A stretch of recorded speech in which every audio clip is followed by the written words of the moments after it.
Hey, what's up, all you art nerds? Today I am doing an alla prima painting. That is a painting where it's all done in one sitting.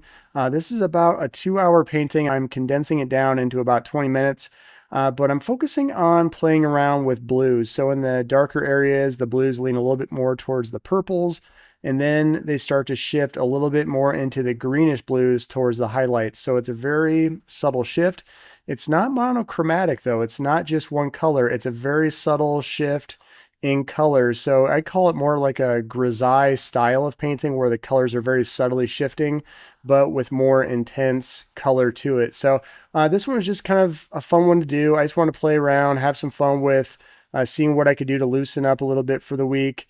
And I decided not to really completely abstract anything. So the eyes are pretty much intact. All of the features of the face are pretty much at the same level, but I wanted to keep it very loose, very impressionistic.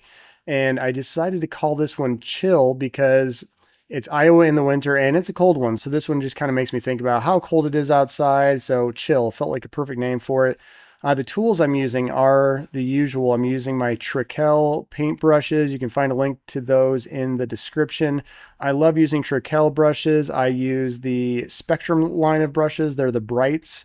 They have a really nice fine bristle to them, so they don't leave a lot of marks unless you really want it to. I'm using M. Graham paints, Michael Harding paints, a little Winsor Newton paint, all oil paints, of course. And the beginning of this painting is all about staying very loose. I want to see how much of the initial brush work I can leave in this painting. I'd say the place where I'm leaving the most amount of those initial brush marks are towards the bottom, but it's my usual shape-based method. I'm just painting the bigger shapes first and then refining it down until I feel like everything's in the right spot. And I also slowly get the tones and the values where I want them as I work. So that's my typical way of painting, and the surface I'm painting on is a gessoed hardboard. It's from Ampersand. The Ampersand gesso board brand is what I love using. I also love using TREKELL. They have great panels as well, so check them out. The size of this painting is a 9 by 12 and it goes pretty smooth. This painting, it only took a couple hours, so it was actually pretty satisfying the way it turned out. I really like using just different colors of blue. Blue is always a satisfying color. It's really hard to go wrong with it, especially if you do it in a more analogous way where it shifts hue very subtly, like I did here, where it goes from purples to greenish blues. So that's the background on this piece. If you do want to see more in-depth videos about my painting process, you can go over to my Patreon account. I have a bunch of oil painting tutorials on there, exercises, and I also do art downloads where you can download a digital print every month, print it out, put it on your wall, whatever you want to do with it. And I'm always updating regularly, so go check that out if you want to learn more about how I like to paint. Now, at this time, I think I'm just going to go ahead, put some music on so you can watch the rest of the process for this painting called Chill.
you.